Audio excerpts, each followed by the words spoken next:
दोस्तों, आज हम समझते हैं कि टेक्नोलॉजी सिर्फ मॉडर्न दुनिया का करिश्मा है, लेकिन अगर मैं कहूं कि हज़ारों साल पहले लोग ऐसी मेटल्स, मशीन्स और मटेरियल्स बना लेते थे जिन्हें आज के साइंटिस्ट भी रेप्लिकेट नहीं कर पाए, तो शायद आप यकीन नहीं करेंगे।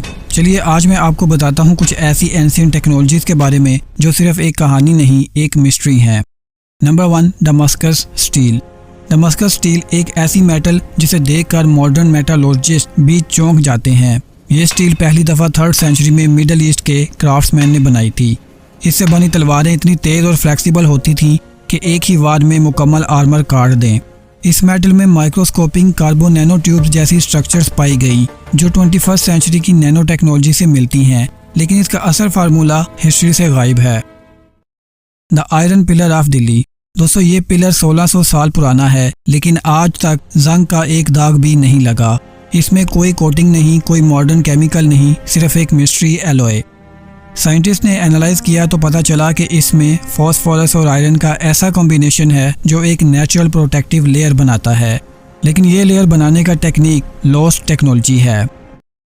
Baghdad battery. दोस्तों, 1938 में इराक के पास कुछ क्ले जार्स मिली जिनमें आयरन और कॉपर रॉड्स लगी हुई थीं। साइंटिस्ट ने जब टेस्ट किया तो करंट जनरेट हुआ, यानी ये 2000 साल पुरानी इलेक्ट्रिक बैटरी थी। अब सवाल ये है, क्या वो इलेक्ट्रोप्लेटिंग करते थे या किसी हीलिंग या स्पिरिचुअल प्रोसेस में करंट यूज़ करते थे? अब तक कोई प्रूफ नहीं मिला, लेकिन इसका कॉन्सेप्ट इलेक्ट्रिसिटी के बेसिक प्रिंसिपल को समझाता है, जबकि उस टाइम इलेक्ट्रिसिटी का नाम भी नहीं था। Greek fire. Greek fire Byzantine empire का एक खुफिया हथियार था जो सदियों तक दुश्मनों के दिलों में खौफ भर देता था। ये आग फैला देने वाला लिक्विड दुश्मन के जहाज़ों पर छिड़का जाता था, जहां ये फ़ौरन भड़क उठता, और सबसे हैरानकुन बात ये कि ये पानी पर भी जलता रहता था। पुराने दौरों में कोई और हथियार ऐसी सलाहियत नहीं रखता था।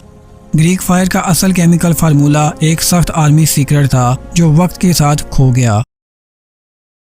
Roman concrete. रोमन कंक्रीट सिर्फ कंस्ट्रक्शन नहीं, एक केमिकल मार्वल है। ये कंक्रीट समुंदर के पानी से और मजबूत होता है।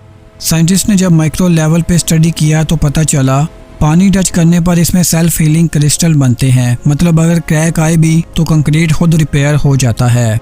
लेकिन इसके वोल्केनिक ऐश और लाइम का एग्जैक्ट रेशो आज तक रिप्रोड्यूस नहीं हुआ। चाइनीज़ हान dynasty flexible glass. Historical text के मुताबिक चाइना के हान एम्पायर के पास एक बेंडिंग ग्लास था, एक ऐसी मटेरियल जो ब्रेक नहीं होती थी। एक क्राफ्ट्समैन ने बनाकर दिखाया, लेकिन जब एम्पायर ने फार्मूला मांगा और उसने मना कर दिया तो उसका सर कटवा दिया गया। उसके बाद ये फार्मूला हमेशा के लिए ख़त्म हो गया।